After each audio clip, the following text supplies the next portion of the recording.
창세기의 말씀을 보면 요셉이 형들의 미움을 받습니다. 형제들에게 미움받아 결국은 형제들에게 배신당하고 팔리워져서 노예 신분이 되고 맙니다. 이집트에 팔려져 노예 신분이 되었던 요셉은 하나님의 은혜를 입어서 결과적으로는 이집트의 총리 자리에 오르게 됩니다. 그리고 하나님께서 주신 꿈의 해석처럼 이제 풍년의 때 이후에 흉년의 날들이 열려지고 흉년의 때에 요셉의 형제들이 곡식을 얻기 위해 이집트로 오게 되면서 요셉과 다시 마주하게 됩니다. 그리고 이 이야기의 전개를 통해서 훗날 형제들을 용서하고 형제 안에 화목의 일들이 일어나게 됩니다. 기근의 때이기 때문에 요셉이 총리의 권한으로 바로 왕에게 허락을 받아서 이집트 땅에 자신의 아버지에 속한 모든 자들이 거하며 살 수 있도록 길을 열어줍니다. 그래서 기근의 때에 수많은 사람들이 굶어 죽을 때에 야곱에게 속한 모든 자는 노예였으나 총리가 된 요셉으로 말미암아 이집트의 고센 땅에 정착을 하게 되고 그리고 그때로부터 그곳에서 자손들이 번성하게 됩니다. 400여 년의 시간이 흐르고 요셉을 선대하던 왕조는 끝이 나고 새로운 왕들이 들어서게 됩니다.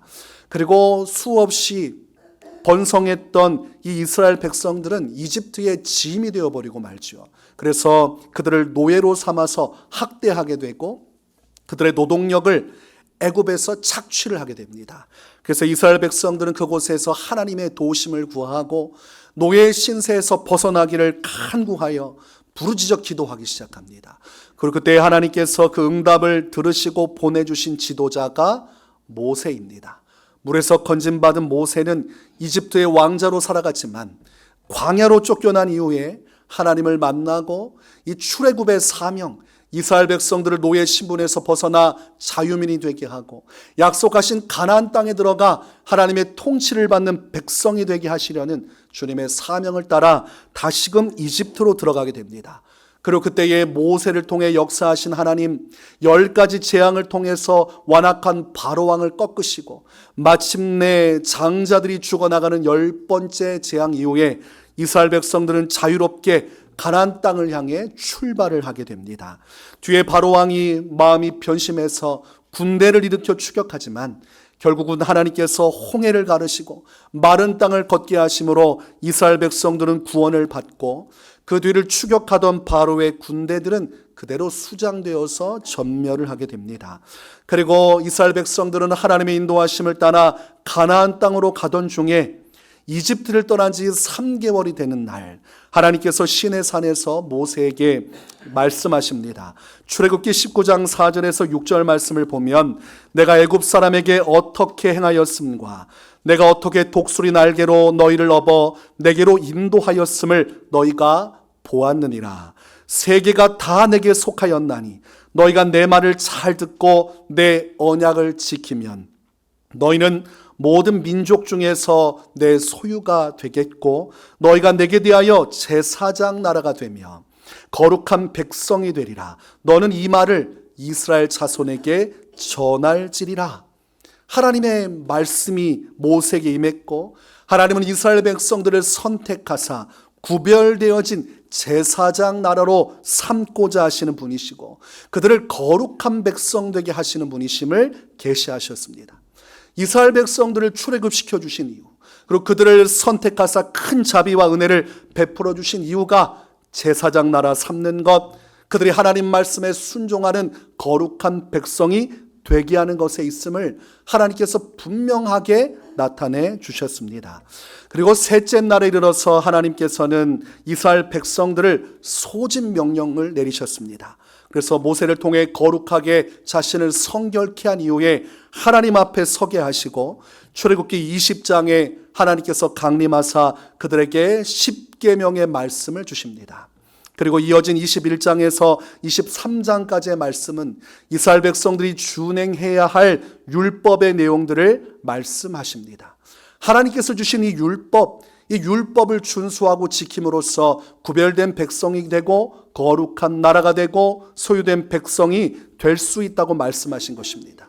이 율법 안에는 도덕법, 의식법, 민법, 이스라엘 백성들이 살아가는 데 있어서 필요한 법들이 다 들어가 있었습니다. 하나님께서는 이 율법을 지키고 순종하면 복과 생명을 주시지만 율법의 말씀을 저버린다면 저주와 사망이 임할 것이라고 분명히 말씀하십니다. 신명기 30장 15절에서 16절 말씀을 보면 보라 내가 오늘 생명과 복과 사망과 화를 내 앞에 두었나니 곧 내가 오늘 네게 명령하여 내 하나님 여호와를 사랑하고 그 모든 길로 행하며 그의 명령과 규례와 법도를 지키라 하는 것이라.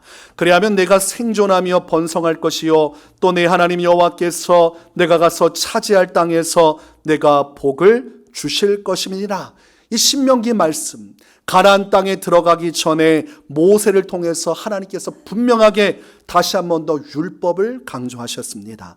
이제 모세 시대뿐만이 아니라 모세가 죽고 나서 그의 후계자가 된 여호수아 시대에도 하나님은 지도자가 된 여호수아에게 여호수아 1장 7절에서 8절에 분명하게 다시 말씀하십니다.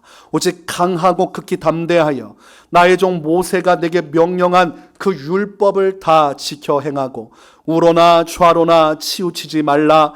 그리하면 어디로 가든지 형통하리니 이 율법책을 내 입에서 떠나지 말게 하며 주야로 그것을 묵상하여 그 안에 기록된 대로 다 지켜 행하라. 그리하면 내 길이 평탄하게 될 것이며 내가 형통하리라. 모세에게도 또 모세에 속한 1세대 출애굽 백성들에게도 그리고 모세가 죽고 난 이후에 여호수아와 출애굽 2세대 광야 40년 동안 하나님 앞에 불순종했던 1세대는 죽고 이제 새로운 그 자녀들의 세대에게도 하나님은 동일한 율법을 강조하셨습니다. 그래서 이것을 지켜 행하면 가나안 땅에서 형통하게 해주시겠다, 생명과 복을 누리게 해주시겠다고 약속을 하고 나서 여호수아와 백성들은 이 율법을 굳게 붙들고 가나안 땅을 향해 진격하고 마침내 약속의 땅을 차지하게 됩니다.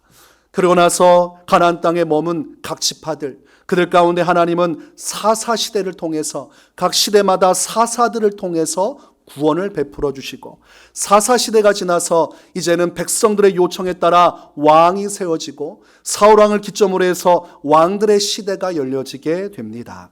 이 왕들의 시대는 한 나라 통치로 가다가 결과적으로는 나라가 분열이 되고 북이스라엘과 남유다 왕국으로 나라가 찢어지게 됩니다.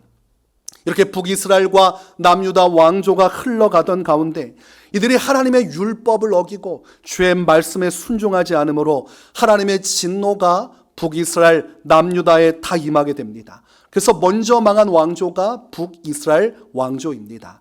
강대국 아수르에 의해서 북이스라엘이 괴멸되고 멸망해서 나라가 완전히 붕괴됩니다.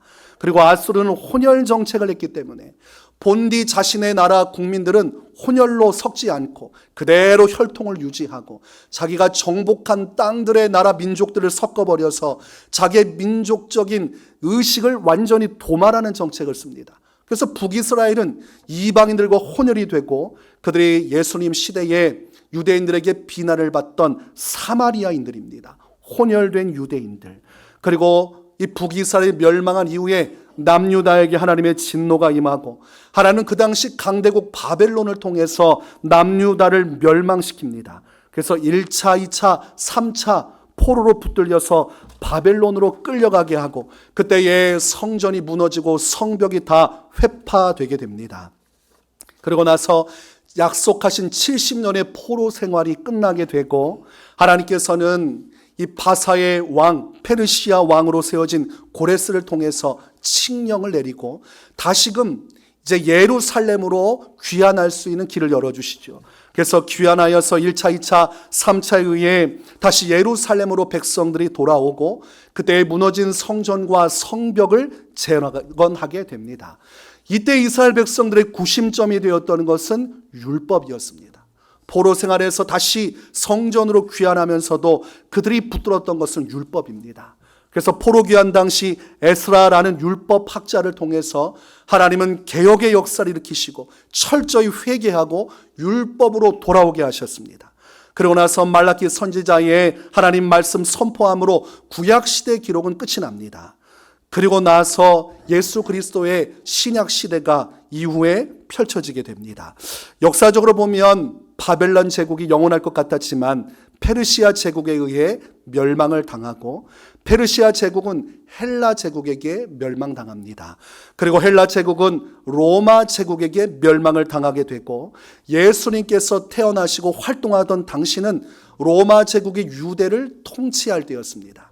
그래서 로마는 그 당시에 이 유대를 지배할 분봉왕을 하나 세워두었고 그리고 군사적인 역할을 감당할 총독을 그쪽으로 파송했습니다. 그래서 정치는 이 유대의 분봉왕이 감당하고 군사는 이 로마의 총독이 다스리게 했고 그리고 종교는 유대의 대제사장이 다 주관하게 했습니다. 그래서 정치와 군사와 종교적인 부분을 이렇게 분담시켜서 이 나라를 통치했어요. 그때 예수님께서 활동을 하시고 날 때에 본격적으로 유대 사회를 지배하고 있던 것은 바리새인들이었습니다. 그 당시 사두개인과 바리새인들이 활동했지만 사두개인들은 귀족 중심의 사람들이었고 대제사장의 권한을 가지고 있던 지극히 정치적인 사람들이었고 오직 율법을 중심으로 해서 하나님 말씀에 집중했던 인물들이 바리새인들이었습니다.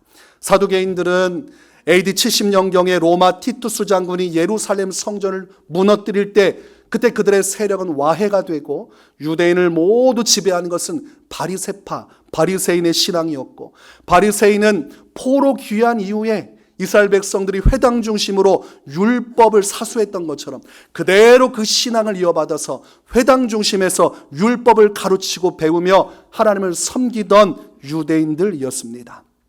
율법을 통해 거룩한 백성으로 살아가는 것, 그래서 613개의 율법을 준수하고 회당에서 모여서 말씀대로 살기를 사모했던 이들이 바리새인들이었습니다. 예수님께서 그 당시 하나님 나라 천국 복음을 전하시고 그리고 예수님께서 결국은 십자가에서 죽으시고 부활하신 이후에 오순절 마가다락방에 성령이 임하심으로 교회 시대가 열려집니다. 그러나 여전히 바리새인들은 회당 중심의 율법을 준행하는 자들이었고 그것만이 모세와 여호수아와 각 시대에 말씀하셨던 하나님의 뜻이라고 여겼습니다. 메시아가 온다 할지라도 달라질 것은 없다고 생각했어요. 이 율법만이 거룩하고 완전하다고 믿었습니다. 그러니 교회가 세워지고 사도들이 세워지고 복음의 역사를 통해 유대인들이 회심을 하게 되면서 이 유대인의 회당과 율법 중심의 신앙과 예수 그리스도의 교회적 복음 중심의 신앙이 충돌을 하게 되죠. 그때 많은 유대인들이 회개하고 예수님을 믿었지만 대다수의 유대인들은 완악함으로 복음을 받지 않았습니다. 아니 목수의 아들 예수가 무슨 구세주고 우리는 우리의 구원자인가? 율법을 준행하지 않는 모든 자들은 다 죄인이기에 예수와 그 제자들은 다 죄인이요 이단자라고 무시했습니다. 그리고 그것에 합류해서 교회를 핍박하던 자가 사도 바울이었어요. 사도 바울은 바리새인 중에 바리새인이었고 태어날 때부터 율법만을 준수하던 베냐민 지파에 속한 사람이었습니다. 그러므로 사도 바울이 볼 때도 아니 조상 때부터 지금까지 포로 생활하면서도 귀환하고서도 그 오랜 기간 섬겼던 율법이 있는데 아니 무슨 복음이고 무슨 율법을 무시하는 가르침인가 싶으니 교회를 핍박하는 데 앞장섰습니다. 그래서 빌립보서 3장 5절과 6절을 보면 사도 바울 스스로가 자신을 이렇게 설명합니다. 나는 8일 만에 할례를 받고 이스라엘 족속이요 베냐민 지파요 히브리인 중에 히브리인이요 율법으로는 바리새인이요 열심으로는 교회를 박해하고 율법의 의로는 흠이 없는 자라고 소개했습니다. 어릴 때부터 철저히 율법을 준행했던 사도 바울 자신을 이야기하죠. 그러나 교회를 핍박하면서 나가다가 다메섹 길을 지나가던 중에 부활하신 예수님의 광채가 임하고 예수님의 음성을 듣게 되면서 그의 세계관이 붕괴가 됩니다. 조상 때부터 지켜오던 율법으로만 의로워진다고 믿었는데 예수님께서 말씀하신 복음이 진리고 이제는 예수 그리스도를 믿는 믿음 안에서 복음 안에서 사람이 의롭다함을 받는다는 이 복음의 진리에 부딪혀서 그는 깨어지고 부서지죠. 그래서 회당 중심이었고 율법 중심이었던 유대 사회 가운데서 바리새인 중에 바리새인이었던 사도 바울이 앞장서서 복음을 전파하고 하나님의 교회의 역사를 이루어 갑니다. 그래서 바울이 예수님을 믿고 난 이후에 한 것이 복음 전하는 것이었습니다.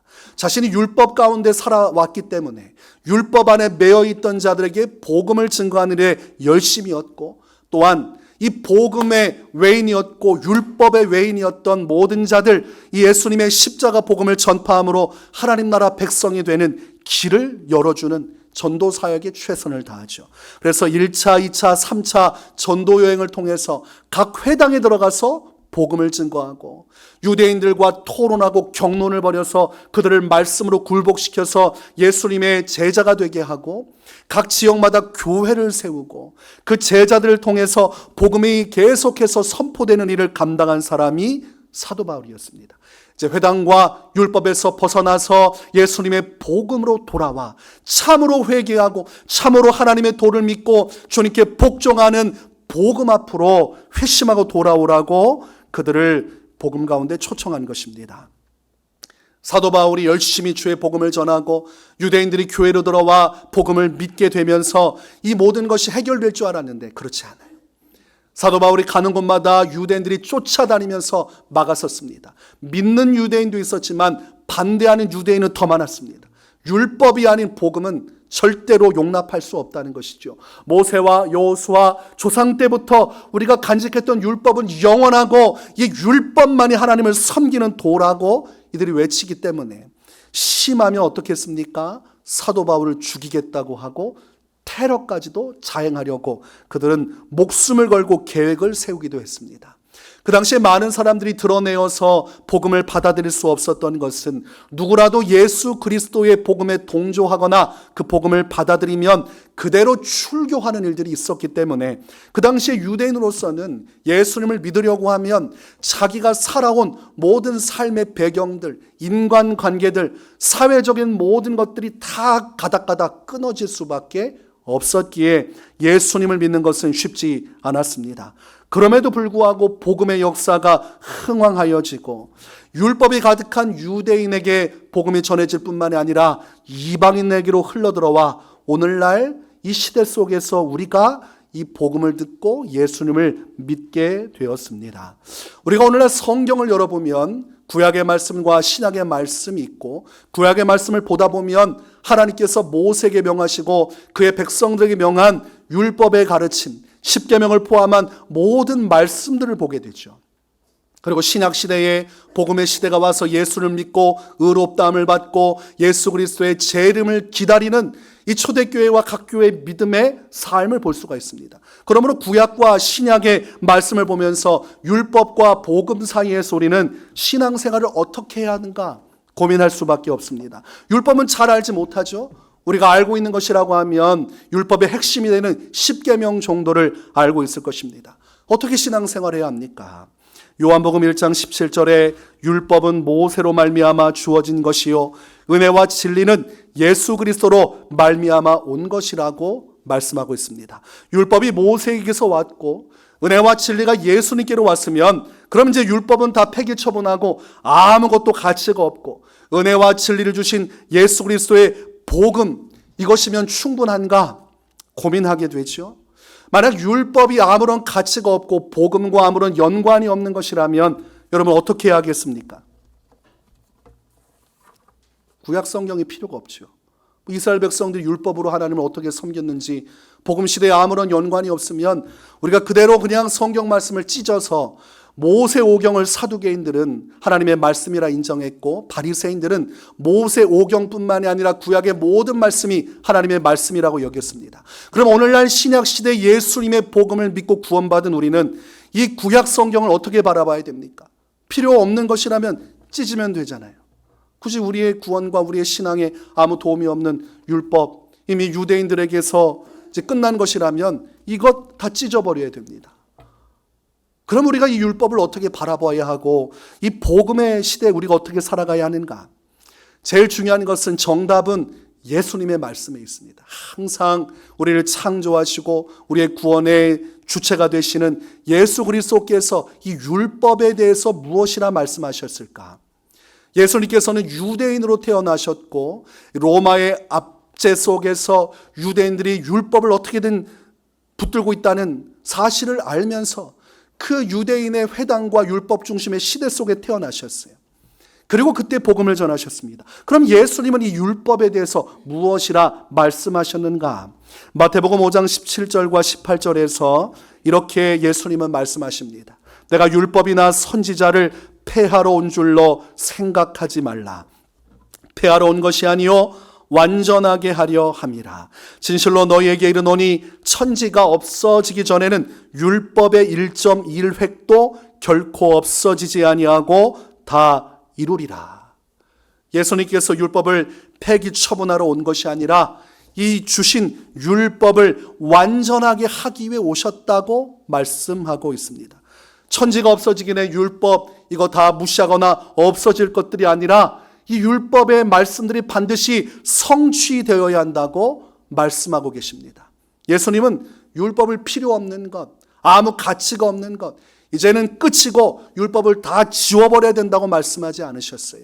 복음의 시대를 열면서 율법은 복음 안에서 완전해지는 것이라고 설명하셨습니다. 그러면서 예수님께서는 마태복음 5장 27절과 28절에 또 간음하지 말라 하였다는 것을 너희가 들었으나 나는 너희에게 이르노니 음욕을 품고 여자를 보는 자마다 마음에 이미 간음하였느니라고 말씀하셨습니다. 이 간음하지 말라는 계명, 이 10계명은 하나님의 율법 안에 포함되어 있는 것이죠. 이 10계명의 말씀 예수님께서 무시하셨습니까? 이제 복음의 시대가 왔으니 간음해도 된다. 율법은 폐지됐으니 간음해도 믿음으로 사는 거기 때문에 상관이 없다. 이렇게 말씀하셨습니까? 굉장히 중요한 문제입니다. 오늘날 예수님을 믿는다고 하면서 이 간음의 문제에 있어서 자유롭게 하는 분들이 있어요. 믿음으로 구원받는 거니까 뭐 간음하는 것 뭐 용납될 수 있지 않겠는가? 구원파적 도리를 가지고 우리의 삶의 자유함이 임했다고 하면서 복음 안에서 자유로워졌고 죄 가운데서도 자유로워졌다고 얘기를 해요. 근데 예수님은 간음하지 말라는 10계명을 폐하지 않고 도리어 완전케 해야 된다고 말씀하셨습니다. 이 율법적 기준으로는 간음 행위를 해야 간음죄에 걸려지는 것이죠. 근데 예수님은 뿐만이 아니라 뭐라고 말씀하셨어요? 마음으로 간음하는 생각을 하는 것조차 죄라고 말씀하셨습니다. 율법 시대에는 마음으로 무슨 생각을 하는지는 중요하지 않았어요. 하나님이 행위에 규정을 두었기 때문에 사람들이 볼 때에 간음한 행위를 하면 율법을 어긴 것이라 판단받고 정죄받았지만 예수님은 복음의 시대에는 그 마음속 깊은 곳에 도사리고 있는 간음의 생각조차도 죄이며 그것조차도 하나님은 금하실 것이고 복음 시대에 그러한 정신으로 하나님을 섬겨야 한다고 말씀하셨습니다. 그것이 복음의 핵심이고 또한 고린도전서 9장에서는 이러한 예수님의 말씀을 그리스도의 율법이라고 말씀하고 있습니다. 어떤 겁니까? 복음 시대에는 행위적인 구속에 있는 것이 아니라 우리의 삶에 우리의 마음과 삶 전체가 하나님 말씀에 순종하는 시대가 복음의 시대죠. 그래서 행위적인 규제에 따라서 속으로는 수많은 죄악 가운데 살아가지만 삶만 그 말씀대로만 살면 되는 것이 아니에요. 우리의 마음도 주의 말씀에 순종하고 우리의 삶도 순종하는 것이 복음의 시대요. 구약 시대에 주셨던 이 하나님의 계명 그 본뜻을 헤아려서 순종하는 것이 복음의 바른 정신이라고 말씀하셨습니다. 구약 시대에 간음하지 말라고 한 하나님의 뜻이 신약 시대에는 사라집니까? 하나님이 다른 분이라면 그렇게 될 것입니다. 구약의 하나님과 신약의 하나님이 다른 분이고 구약의 하나님은 간음을 싫어했지만 신약의 하나님은 간음에도 상관이 없는 분이고 다른 분이면 이해가 되지만 하나님은 동일하십니다. 구약 시대 하나님과 신약 시대 하나님은 동일하세요. 구약 시대 율법의 율례를 주셨지만 간음하기를 원치 않은 하나님의 마음은 신약 시대에도 변함이 없습니다. 예수님은 간음하지 말라는 행위적 규범에만 매여 있던 율법의 굴레에서 벗어나 그 명령을 주신 하나님의 본뜻이 무엇인지를 헤아리는 것이 복음이라고 말씀하셨어요. 규정대로 딱딱하게 이 규정대로 하나님 섬기면 되는 거 아닙니까가 아니라 하나님이 뭘 원하시는가? 하나님께서 이런 말씀을 주셨을 때 어떤 의도를 가지고 간음하지 말라고 하셨을까? 내가 어떻게 살아가는 것이 이 간음하지 말라고 하신 주님의 본뜻을 이루는 것일까? 율법 안에 담겨진 하나님의 본래의 뜻을 헤아려서 순종하는 것이 복음의 시대입니다. 그러므로 십계명은 복음 안에서 패하여지지 않고 그 십계명을 명하신 하나님의 본뜻을 헤아려 순종하는 것이 복음이므로 우리 안에서 더욱더 완전해지는 것이요, 그것이 예수 그리스도께서 이 땅에 오셔서 우리에게 주시는 하나님께서 이루라고 하신 신앙의 바른 정신입니다. 그래서 예수님께서 이혼에 대해서 말씀하셨을 때 유대인들은 모세시대 율법으로는 이혼 증서를 써주면 이혼해도 된다고 했습니다 라고 말씀하셨지만 예수는 뭐라고 하셨습니까? 본래적 의도, 하나님께서 창조하셨을 때 남자와 여자를 만드신 것은 그들을 짝지어 주신 것이고 하나님의 본래 창조의 섭리는 남자와 여자가 이혼하는 것을 염두에 두지 않은 온전히 하나됨을 원하셨던 것이므로 이 모세가 이 이혼 증서를 써주라고 하는 것은 너희가 완악하기에 율법 안에서 임시적으로 허용해 준 것뿐이지 율법 안에 담겨진 하나님의 본래적 의도는 아니라고 말씀하신 거예요.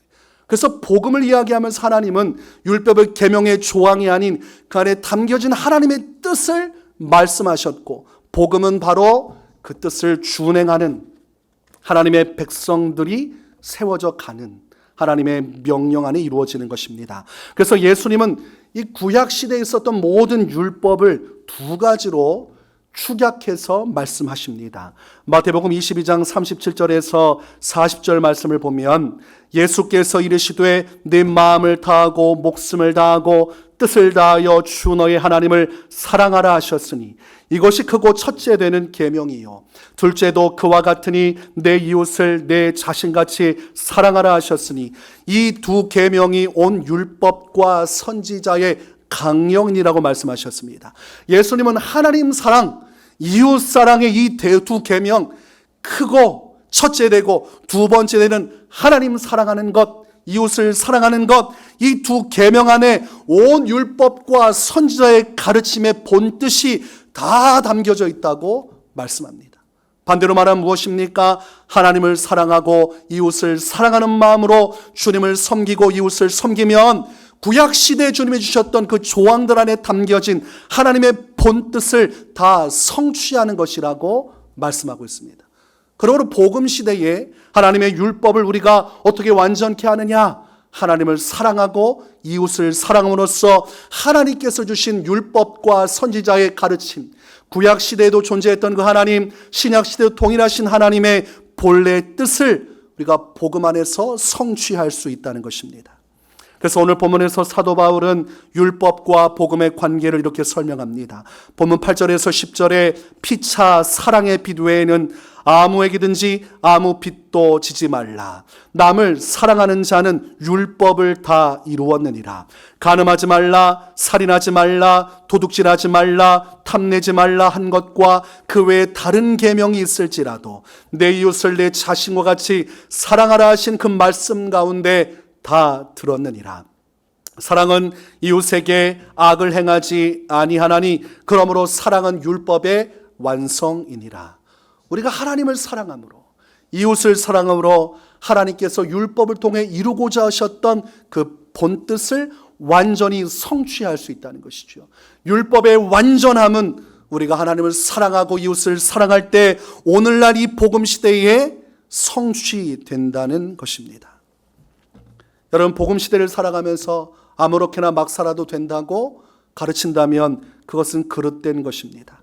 도리어 사랑의 계명을 따라 하나님의 말씀 안에 순복하고 순종하는 것이 복음의 시대라는 것이죠. 하나님을 사랑하고 이웃을 사랑하기에 우리는 누군가의 인생을 파탄내고 가정을 파탄내는 간음죄를 저지를 수 없습니다. 하나님을 사랑하고 이웃을 사랑하기에 우리는 누군가를 증오하고 미워하며 살인할 수 없습니다. 하나님을 사랑하고 이웃을 사랑하기에 이웃의 것을 탐내고 더러운 생각으로 우리의 마음을 더럽힐 수 없는 것이죠. 율법이 폐지되었으니 자유롭다. 우리가 간음할 수도 있고 살인할 수도 있고 이웃을 탐낼 수 있다. 괜찮다. 우리의 영혼은 구원받았기에 육신의 삶은 상관이 없고 육신의 삶에 무언가 제재를 가한다면 다 율법이다라고 하면 그것은 거짓 복음입니다. 하나님을 사랑하기에, 예수님을 사랑하기에, 하나님의 뜻을 헤아려 거룩하게 살아가는 것, 거룩한 백성으로 살아가는 것, 그것이 복음의 본뜻입니다.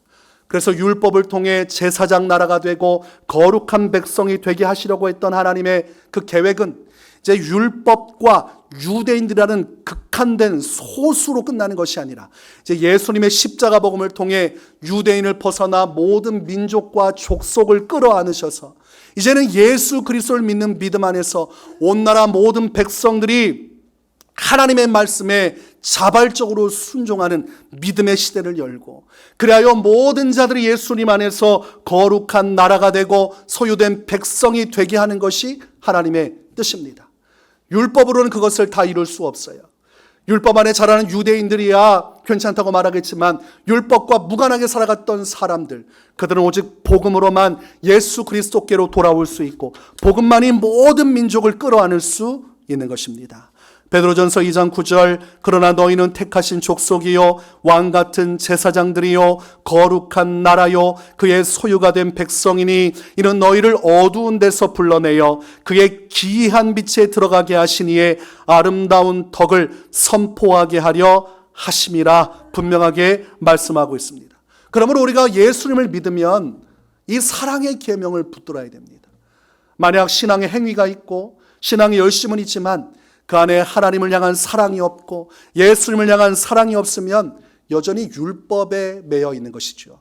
율법의 조문에 매여 하나님의 본뜻을 헤아리지 못하는 껍데기 신앙으로 가는 것입니다. 복음의 시대는 하나님을 향한 사랑과 이웃을 향한 사랑 안에서만 하나님의 뜻이 성취될 수 있습니다. 요한복음 13장 34절, 새 계명을 너희에게 주노니 서로 사랑하라. 내가 너희를 사랑한 것 같이 너희도 서로 사랑하라. 요한일서 4장 7절에서 8절, 사랑하는 자들아 우리가 서로 사랑하자. 사랑은 하나님께 속한 것이니 사랑하는 자마다 하나님으로부터 나서 하나님을 알고 사랑하지 아니하는 자는 하나님을 알지 못하나니 이는 하나님은 사랑이심이라. 예수님을 믿고 복음 안에 있다고 한 자가 사랑하며 살지 않으면 그 사람 안에는 하나님의 사랑이 거하지 않고, 그러므로 그는 하나님께 속한 자가 아니라고 요한일서는 단적으로 말씀하고 있습니다. 여러분 안에 하나님을 향한 사랑이 없으면, 여러분 안에 이웃을 향한 사랑이 없으면 여러분은 여전히 구약시대 율법에 매인 사람들하고 똑같은 것이죠. 복음이 들어왔지만 복음의 본래 뜻대로 살지 못하는, 복음을 통해 이루고자 하셨던 하나님의 뜻의 성취를 이루지 못하는 율법적인 인생에 매여 있다는 것입니다. 그래서 신앙생활하는 건 우리가 믿음의 역사로 우리의 구원의 길로 가지만 이 믿음 속에 사랑의 역사가 더해져야 하는 것입니다. 우리가 예수님을 믿음으로 하나님의 의가 임하고 우리에게 임하신 의 안에서 성령께서 임하시고 성령이 우리 안에서 내주하시고 우리에게 충만하게 임하심으로 우리가 예수님의 사랑을 누리고 이 예수님의 사랑 안에서 비로소 하나님을 사랑하고 이웃을 사랑하니 갈라디아서 5장 6절의 말씀처럼 그리스도 예수 안에서는 할례나 무할례나 효력이 없으되 사랑으로서 역사하는 믿음뿐이라고 말씀하셨습니다. 내가 예수님을 믿는 것만이 전부가 아니라 그 믿음 속에 사랑의 역사를 행하며 살아갈 때 그것이 진정으로 복음 안에 있는 사람이요 하나님의 자녀요 천국 백성이요 복음을 통해 거룩한 백성으로 우리를 삼고자 하셨던 하나님의 뜻을 이루는 자라는 것입니다. 그래서 고린도전서 13장 1절에서 3절을 보면 내가 사람의 방언과 천사의 말을 할지라도 사랑이 없으면 소리나는 구리와 울리는 꽹가리가 되고 내가 예언하는 능력이 있어 모든 비밀과 모든 지식을 알고 또 산을 옮길 만한 모든 믿음이 있을지라도 사랑이 없으면 내가 아무것도 아니요 내가 내게 있는 모든 것으로 구제하고 또 내 몸을 불사르게 내줄지라도 사랑이 없으면 내게 아무 유익이 없느니라고 말씀하고 있습니다. 여러분이 열심히 주일 성수하고 11조하고 여러분이 각자 받은 은사로 교회를 열심히 섬겨도 그 신앙의 형태 속에 하나님을 향한 사랑이 없으면 그 신앙은 아무 가치가 없다고 성경은 말씀합니다. 여전히 바리새인들처럼 율법에 매여 사는 자들하고 똑같이요 하나님의 본래의 뜻을 헤아리지 못하고 그저 계명에 갇혀서 열심히 살아갔던 그 한계를 벗어나라고 예수님의 십자가 사랑과 복음의 은혜를 주셨고 그 한없는 사랑 앞에 굴복하여 주님을 사랑하도록 복음으로 불러냈는데 이 사랑의 마음은 없고 그저 열심히 신앙생활을 하면 된다는 신앙의 형태만 있다면 그 율법적인 신앙생활을 하는 것이고 그것은 복음에 합당한 삶이 아닙니다. 오늘날 우리가 예배하는 것도 주님을 사랑하기, 하나님께 11조를 드리는 것도 주님을 사랑하기, 하나님께 각종 예물을 드리는 것도 주님을 사랑하기. 오늘날 우리가 직분을 맡고 교회 안에서 굳은 일도 감당하는 이유가 하나님을 사랑하기에 이루어져야 하는 것입니다.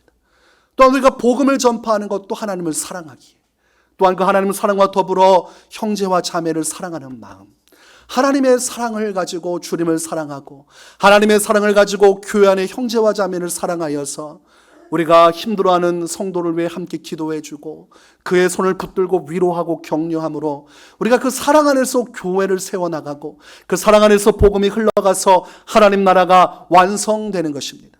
그러므로 하나님을 사랑하고 이웃을 사랑하고자 하는 이 사랑의 계명 없이는 우리는 율법 시대를 살아가는 것과 별다를 바가 없는 것이, 여러분 복음을 믿으면 하나님을 사랑하는 마음이 있어야 되고 이웃을 사랑하는 마음이 있어야 됩니다. 여러분 신앙생활 열심히 하고 계십니까? 신앙생활 열심히 하는 거 중요합니다. 근데 왜 열심히 하냐가 중요하죠. 왜 열심히 합니까? 왜 열심히 해요? 하나님이 하라고 하셨으니까 그런 겁니까? 하나님이 명령하셨으니까 하는 겁니까? 그게 전부면 율법하고 뭐가 다릅니까? 굳이 복음 시대가 올 필요가 뭐가 있어요? 왜 예수님께서 우리를 사랑하셔서 십자가에서 그 사랑을 왜 보여줄 필요가 있습니까? 그냥 율법 조문대로 우리도 똑같이 살면 되지. 왜 예수님께서 우리를 이처럼 사랑한다는 것을 십자가에서 확증시켜줄 이유가 무엇이며, 성령께서 우리 안에 오셔서 예수님의 사랑을 깨닫게 하실 이유가 뭡니까? 그냥 말씀대로 계명대로 살면 되지. 이 사랑 안에서 역사하는 믿음을 보기를 원하시고 그 안에서 율법의 뜻을 성취하는, 전에는 억지로 했지만 이제는 예수님 사랑하기에 기쁨으로 하는 것이, 제가 여러분에게 말씀을 전하고 헌신을 강요할 때가 있지만 그 계명에 적혀 있기 때문에 이를 악물고 분노하며 그래 천국 가려면 내가 그래도 순종해야지, 율법입니다. 목사님의 말씀을 듣고 그렇지 내가 하나님을 사랑하는 자로서 어떻게 하면 하나님을 기쁘실까 생각했는데 목사님의 말씀을 따라 내가 순종하면 하나님께서 기뻐하시겠구나. 예물에 관한 것도 똑같아요. 자꾸 율법적인 기준으로 예물을 매기고 자꾸 그것으로 판단합니다. 하나님을 사랑하는 마음으로 예물하는 거예요. 하나님을 기뻐하기에, 그분을 사랑하기에. 전도도 율법으로 하려니까 안 되죠. 도대체 얼마까지 전도해야 하나? 어떻게 전도하는 것까지가 하나님께서 인정하시는 신앙인가? 자꾸 율법적으로 제한을 거니까 혼란스럽죠. 하나님을 사랑하는 마음으로 전도하는 거예요. 그러면 하나님을 뜨겁게 사랑할수록 전도 어떻게 하겠습니까? 기쁘게 하겠죠? 전도하고 나서 딱 와놓고 어이구 목사님 자꾸 나를 힘들게 하네. 자, 데려왔습니다. 율법입니까? 복음입니까? 율법이죠, 율법. 그 계명의 조문 시킨 것만 하는 거죠. 마음은 절대 동요하지 않는데 그냥 시키니까 억지로 하는 거예요. 그 영혼을 구원하라고 하신 하나님의 마음을 깨닫고 목회자의 설교 속에 들려오는 정말 이웃을 사랑하는 마음을 가지고 그 한 영혼 구원하기에 데려오면 내 안에 기쁨이 있어야죠. 근데 얼굴이 싸늘하니 불만이 가득해가지고 아주 그냥 목사님이 달달달 우리를 볶는다고. 아니, 복음이 어디 있습니까? 아니, 하나님을 사랑하는 마음은 어디 있고 이웃을 사랑하는 마음이 어디 있습니까? 이 사랑 속에 율법이 완성되고 사랑 안에서 우리가 하나님의 거룩한 소유된 백성이고 하나님의 자녀로서 주님의 기쁨이 되는 것인데, 사랑이 없으면 여러분의 신앙은 울리는 꽹과리와 같아서 하나님께서 보시고 절대로 감동받지 않으십니다. 아유 시끄럽구나 시끄러워. 사랑이 없이 행해지는 기도, 아이고 시끄럽구나 시끄러워. 정말 기도도 하나님 사랑해서 하는 거예요. 제가 계속 기도운동 펼치잖아요. 율법으로 보면 죽을 노릇이죠. 그거 앉아가지고 엉덩이 붙이고 앉아 있어야 되는데 왜 율법적으로 합니까? 우리 내 사랑하는 하나님을 만날 수 있는 기회고 주님의 성령의 음성이 들려오고 세상 속에 신음하고 어렵지만 그 기도의 자리 나가 내가 하나님을 만나고 우리 하나님 기쁘시게 해드려야지. 내가 참 부족한 인생이지만 예수님을 통해 구원받았으니 그 기도의 자리에 나가 하나님도 만나 은혜도 누리고 우리 하나님 영화롭게 해야지. 이렇게 하면 기도의 자리가 달라 보이는데 계속 율법적인 가치관을 가지고 예수님을 믿노라고 하지만 신앙생활은 율법으로 나아가니 되겠습니까? 안 되겠습니까? 그러니까 신앙생활 열심히 할수록 억울함이 쌓이고 상처가 많아지는 거예요. 왜 헌신했는데 상처받는지 아십니까? 의도가 잘못됐기 때문에 그래요. 하나님을 사랑하고 정말 형제와 자매를 사랑하는 마음으로 헌신하면 상처받지 않습니다. 사랑하는 마음으로 하면 상처가 없고 후유증이 없어요. 근데 의도가 잘못되면 교회를 열심히 하고 상처받아요. 그리고 헌신하고도 상처받아요. 사랑으로 하면 모든 것을 다 내어주고 싶고 양보하고 싶고 또 사람들의 허물을 덮어주고 싶어서 교회가 열심히 주의 일을 하면서도 상처와 아픔이 없습니다. 우리 교회가 앞으로 가야 할 길은 믿음 안에서 역사하는 사랑이고 그것이 복음의 핵심이고 그 안에서 우리가 철저히 하나님의 말씀 기쁨으로 준행하며 사는 것이야말로 오늘날 이 시대에 우리가 이룰 수 있는 사랑은 율법의 완성이라 하신 예수님의 뜻을 성취하는 길입니다. 우리 하나님만을 사랑합시다.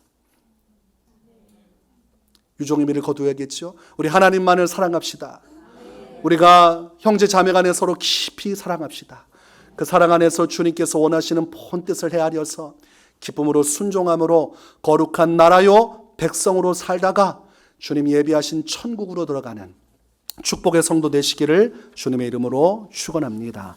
우리 함께 찬양하겠습니다.